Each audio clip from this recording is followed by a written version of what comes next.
नमस्कार। इस नए एक्सप्लेनर में आपका स्वागत है। कहते हैं ना कि साहित्य समाज का आईना होता है और आज हम इसी आईने में दिख रही एक बिल्कुल नई तस्वीर पर बात करने वाले हैं।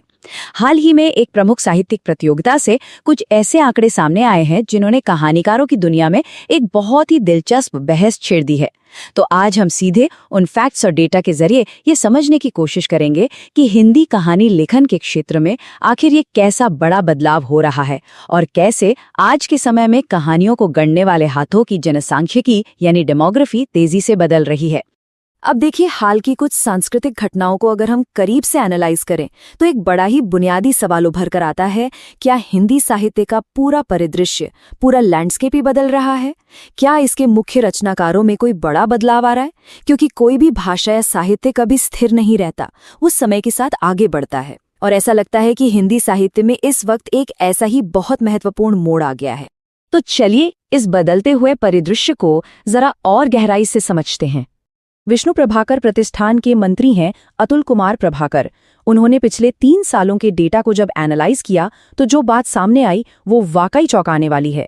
देखिए, ऐतिहासिक रूप से अगर देखा जाए तो कहानी लेखन के क्षेत्र को हमेशा से पुरुष प्रधान यानी मेल डोमिनेटेड माना जाता था, लेकिन आज तस्वीर बिल्कुल अलग है।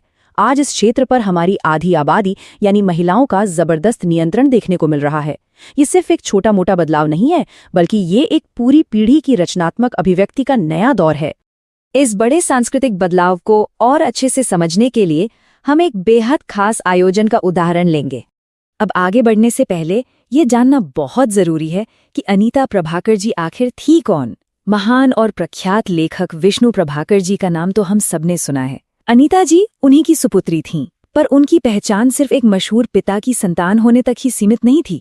वो अपने आप में एक बेहद सशक्त और पहचानी हुई लेखिका थीं। उनकी कई किताबें पब्लिश हुई थीं और उन्हें साहित्य के क्षेत्र में कई बड़े सम्मान भी मिले थे, और ये प्रतियोगिता उनकी इसी शानदार रचनात्मक स्मृति को समर्पित है। तो इस बेहतरीन आयोजन को मुमकिन बनाने का पूरा श्रेय जाता है विष्णु प्रभाकर प्रतिष्ठान को।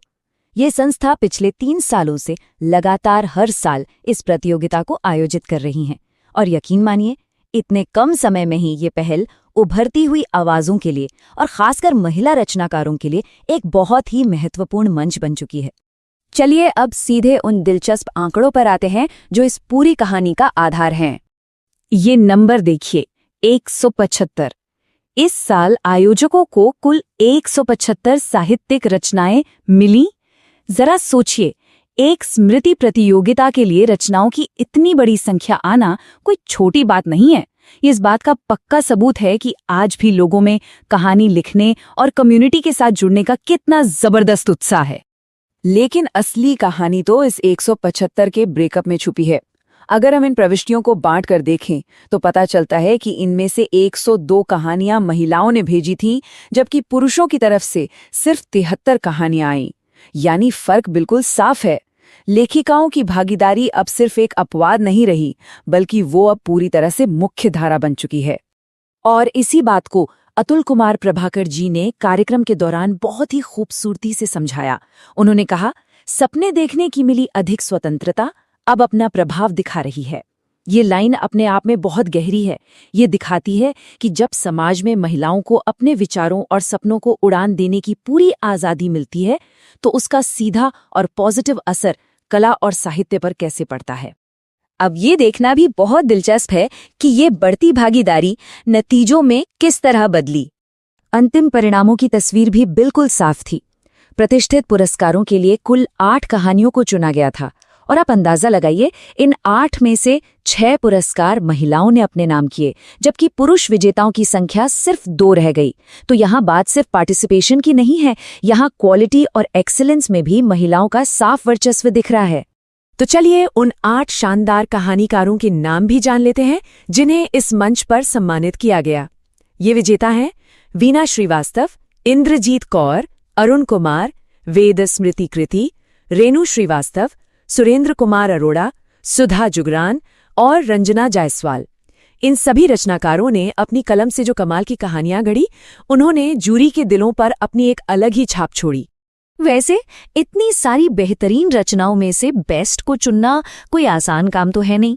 इस मुश्किल जिम्मेदारी को उठाया साहित्य के क्षेत्र के एक बहुत ही प्रतिष्ठित और विशिष्ट ज्यूरी पैनल ने। इस पैनल में पंडित सुरेश नीरव, नारायण कुमार, कथानक पत्रिका के संपादक अनुज कुमार, आचार्य निर्मल और डॉक्टर वेद मित्र शुक्ल शामिल थे। इन्हीं अनुभवी पारखियों ने इस नए साहित्यिक बदलाव को पहचाना और उसे सम्मानित किया। ये पूरा पुरस्कार वितरण समारोह भी बहुत ही सांस्कृतिक और मार्मिक रहा। वरिष्ठ पत्रकार प्रसून लतांत ने इसे बड़ी ही सहजता से होस्ट किया। कार्यक्रम की शुरुआत उमा शर्मा जी की सुमधुर सरस्वती वंदना से हुई। इसके बाद अतुल कुमार प्रभाकर जी ने सभी का गर्मजोशी से स्वागत किया। माहौल तब थोड़ा भावुक हो गया जब अनीता प्रभाकर जी की पोती विभूति ने अपनी दादी से जुड़ी कुछ बहुत ही प्यारी यादें और संस्मरण साझा किए। और अंत में प्रतिष्ठान के अध्यक्ष नवीन कुमार गोयल जी ने सभी को धन्यवाद दिया। और इसी के साथ हिंदी साहित्य के इतिहास में जैसे एक नया अध्याय जुड़ गया। कार्यक्रम का समापन भी बहुत ही खास अंदाज में हुआ। वरिष्ठ साहित्यकार लक्ष्मी शंकर वाजपेयी जी की अध्यक्षता में एक अंतिम सत्र रखा गया। और इसकी सबसे खूबसूरत बात क्या थी, ये कि सभी विजेता लेखकों ने खुद अपनी पुरस्कृत कहानियों को पढ़कर सुनाया। सोचे, जब पन्नों पर लिखी कहानी को खुद उसे रचने वाले की आवाज मिल जाए तो उसका असर कितना सजीव और गहरा हो जाता है। इस ऐतिहासिक बदलाव को हमेशा के लिए सहेजने के मकसद से इस मौके पर एक बहुत ही शानदार नई पुस्तिका भी लॉन्च की गई। इसमें अनीता प्रभाकर जी के विरासत से जुड़े आलेख हैं, सभी विजेताओं का डिटेल में परिचय है, उनकी चुनी हुई कहानियां हैं और साथ ही निर्णायकों की वो शार्प विश्लेषणात्मक टिप्पणियां भी शामिल हैं। कुल मिलाकर इस प्रतियोगिता के इतिहास को डॉक्यूमेंट करने का ये एक बेहतरीन तरीका था।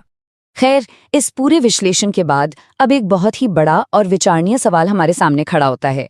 महिला लेखिकाओं की ओर जो ये स्पष्ट और निर्विवाद बदलाव हो रहा है, ये आने वाले कल के साहित्य को कैसे प्रभावित करेगा? भविष्य की कहानियों के विषय, उनके किरदार और उनका पूरा नैरेटिव इस जनसांख्यिकीय बदलाव से कैसे नया आकार लेगा? सोचिएगा जरूर, क्योंकि ये एक ऐसा रोमांचक सवाल है जिसका जवाब तो आने वाले समय का साहित्य ही देगा। आज के इस एक्सप्लेनर में हमारे साथ जुड़ने के लिए आपका बहुत बहुत शुक्रिया।